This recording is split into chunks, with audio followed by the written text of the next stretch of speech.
Video করছো? হ্যাঁ।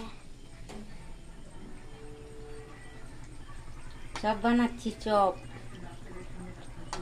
ছেলে বাইরে চপ খাওয়া বারণ, তাই ঘরে চপ বানিয়ে খাওয়াচ্ছি।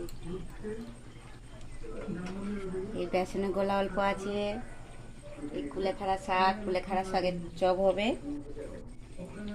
এই আলু পুর, এই আলু মাখা,